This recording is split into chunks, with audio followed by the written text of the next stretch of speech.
Hi friends, welcome back to my channel. ఈరోజు నా స్టైల్లో పప్పుచారు, రుచికరమైన పప్పుచారు చేస్తున్నా. వాటికి కావాల్సిన ఇంగ్రీడియంట్స్ చూసేద్దాం రండి. ఆయిల్, బెల్లం, అల్లం వెల్లుల్లి పేస్ట్, పసుపు, జీలకర్ర, ఆవాలు, సాల్ట్, ఇంగువ, కరివేపాకు, పుదీనా, క్యారెట్, పచ్చిమిర్చి, టమాటా, వెల్లుల్లి రెబ్బలు, కొత్తిమీర, ఆనియన్స్, చింతపండు, కందిపప్పు. ఇక్కడ కందిపప్పును 2 టైమ్స్ బాగా కడిగేసి వాటర్ పోసి ఒక 15 నిమిషాలు నాననివ్వాలి. సేమ్ చింతపండు కూడా 2 టైమ్స్ బాగా కడిగి వాటర్ వేసి ఒక 10 నిమిషాలు నానపెట్టేసుకోవాలి. తర్వాత ఒక బౌల్ తీసుకొని అందులో పెట్టేసుకున్న కందిపప్పును వేసేసుకోవాలి. వీడియోని మాత్రం స్కిప్ చేయకుండా చూడండి, అప్పుడైతేనే నేను ఎలా చేశానో మీకు కరెక్ట్గా అర్థమవుతుంది. పచ్చిమిర్చి, టమాటా, 1/2 table spoon salt, 2 table spoon oil వేసి స్టవ్ ఆన్ చేసి స్టవ్ పైన పెట్టేసుకోవాలి. 1 కప్పు కందిపప్పుకి 2.5 కప్స్ వాటర్ వేసి ఉడికించుకోవాలి. పప్పును కుక్కర్లో ఉడికించుకునే వాళ్ళైతే 1 కప్పుకి 2 కప్స్ వాటర్ వేసి 3 విజిల్స్ వచ్చేంత వరకు ఉడికించుకోండి. చింతపండు పులుసును తీసేసుకుంటున్నాను. ఇలా మొత్తం చింతపండు పులుసు తీసేసుకున్న తర్వాత అందులో తగినన్ని వాటర్ని వేసేసుకోవాలి. పులుపు సరిపోయిందో లేదో అని ఈ టైంలోనే చెక్ చేసుకోండి. ఒక స్టవ్ పైన పప్పు ఉడుకుతుంటే ఇంకొక స్టవ్ పైన పప్పుచారుకి పోపు పెట్టేసుకుందాము. ముందుగా స్టవ్ ఆన్ చేసి ఒక బౌల్ పెట్టేసి అందులో 2 పావుల నూనెను పోసేసుకోవాలి. నూనె వేడెక్కిన తర్వాత అందులో ఆవాలు, జీలకర్రను వేసేసుకోవాలి. ఇవి కొద్దిగా వేగిన తర్వాత చిన్నగా కట్ చేసుకున్న వెల్లుల్లి రెబ్బలను వేసేసుకోవాలి. ఇవి 2 మినిట్స్ వేగిన తర్వాత అందులో పచ్చిమిర్చిని, ఆనియన్స్ని వేసేసుకోవాలి. ఇవి 5 మినిట్స్ వేయించుకోవాలి. మీడియం ఫ్లేమ్లో పెట్టి వేయించుకోండి. ఇటు ఈ పోపు వేగుతుంది, ఇంకో స్టవ్ పైన పప్పు ఉడుకుతుంది.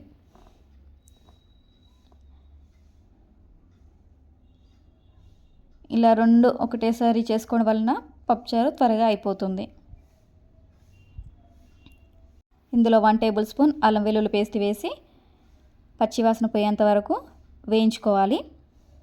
తర్వాత 1 టేబుల్ స్పూన్ పసుపును వేసి 2 సెకండ్స్ కలిపేసుకోవాలి.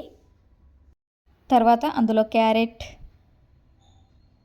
టమాటా, పుదీనా, కరివేపాకు, కొత్తిమీరను వేసి ఒక 5 మినిట్స్ వరకు మగ్గించుకోవాలి.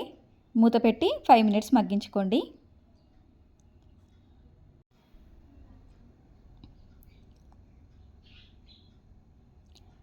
ఫైవ్ మినిట్స్ మగ్గిన తర్వాత అందులో 1 టేబుల్ స్పూన్ ఇంగువను వేసేసుకోవాలి.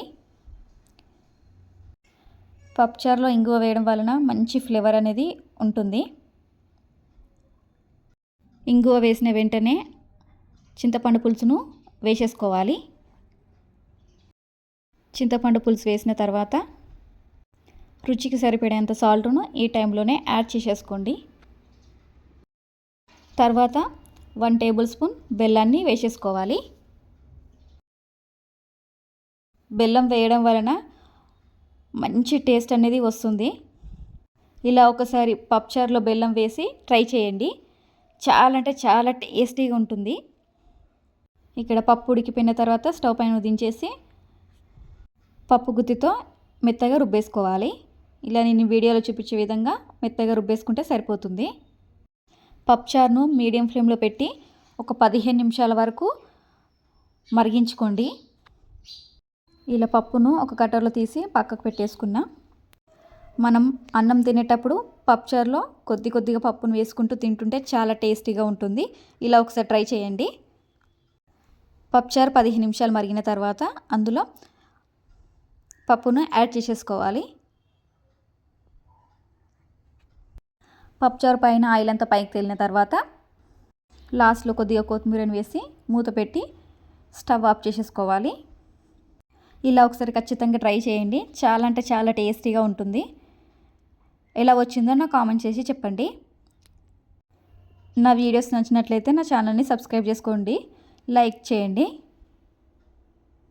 స్టవ్ పై నుండి దించేసి ఒక సర్వింగ్ బౌల్కి సర్వ్ చేసేసుకుంటే ఎంతో టేస్టీ పప్పుచారు రెడీ. మళ్ళీ రేపటి వీడియోలో కలుద్దాం. ఓకేనండి, బాయ్.